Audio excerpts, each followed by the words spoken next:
негізі күнделікті қолданып жүрген барлық заттың сақтау мерзімі болады. Бір заттардікі жылдармен, енді бірінікі күнмен өлшеніп жатады.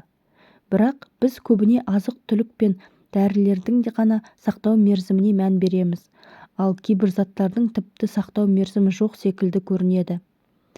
Сақтау мерзімі жазылмаса да, уақыты келгенде міндетті түрде ауыстыру керек заттарды білесіз бе? Тіс пастасы және тіс щеткасы. Тіс щеткасын 3 ай сайын ауыстыру керек екен, кейбір жандар болмаса, көпшілігіміз жақсы білеміз. Ал тіс пастасын 1 жылдан кейін қолдануға болмайтыны жөнінде ескермейтініміз анық.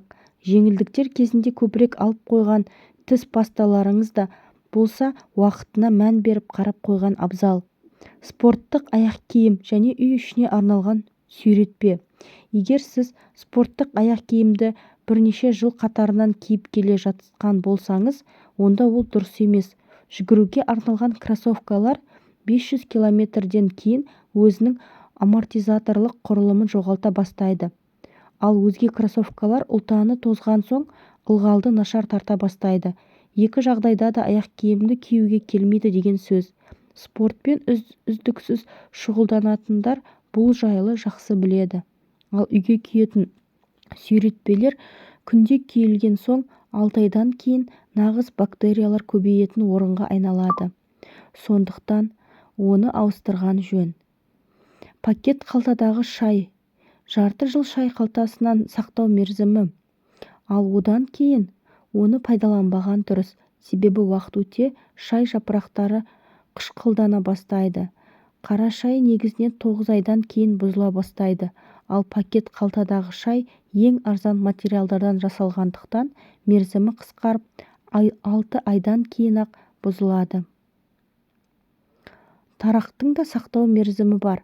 Тарақты үнемі жуып тазалап отыратын болсаңыз да, ең ұзақ болғанда 1 жылдан кейін ауыстырған дұрыс. Себебі онда ескірген сайын микробтар мен бактериялар жиналады. Сондай-ақ ескі тарақ қайызғақ пен шаштың майлануына алып келуі мүмкін. Ұзартқыш. Ұзартқыш шнурлардың да мерзімі бар. Ол 2 жылға есептелген, ал арзан ұзартқыштар мүлде аз ғана уақытқа шыдайды. Ұзартқыштар өзінен өткізетін джоуль санына қарай анықталып есептеледі. Уақыт өте келе ол істен шыға бастайды. Күн көзінен қорғайтын көзілдірік.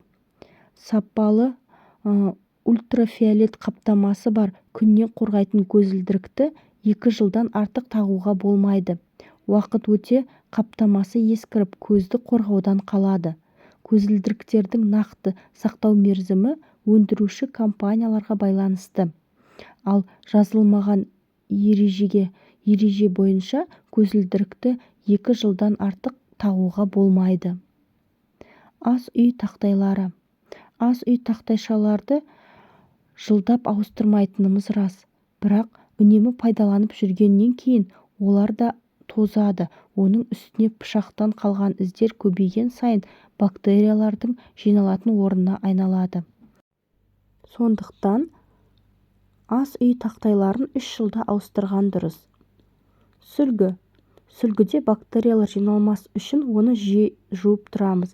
Қандай сапалы мата болса да, ыстық суға салып жуа бергеннен кейін тозады. Сондықтан сүлгіні 3 жылдан артық пайдалануға болмайды. Макияжға арналған щеткелер. Боянуға арналған щеткелерді тек жуып тазалап тұрғаннан бөлек ауыстырып та отыру керек. Оның себебі де бактериялардың көбеюі. Егер бетіңізде аяқ астынан бөртпелер пайда болса, оның себебі ұзақ уақыттан бері ауыстырылмаған щеткелер болуы мүмкін. Боянуға арналған щеткелерді сақтау мерзімі 5 жыл. Жастық 2-3 жыл, жамылғы 7 жыл және матрас 8-10 жыл. Ішіндегі толтырғыштың қандай екеніне қарамастан, жастықтар 2-3 жылдан кейін өзінің бастапқы қалпын жоғалта бастайды. Сондай-ақ уақыт өте бактериялар пайда болады. Тіпті жиі жуып тұру да ол бактериялардан құтқара алмайды. тура осы жағдай жамылғы мен матраста да пайда болады, тек олардың мерзімі ұзақтау. Матрастың қызмет ету уақытын ұзарту үшін жарты жылда бір рет астын-үстін қарай алмастырып тұру керек және жиі шаң сорғышпен тазартып тұрған жөн.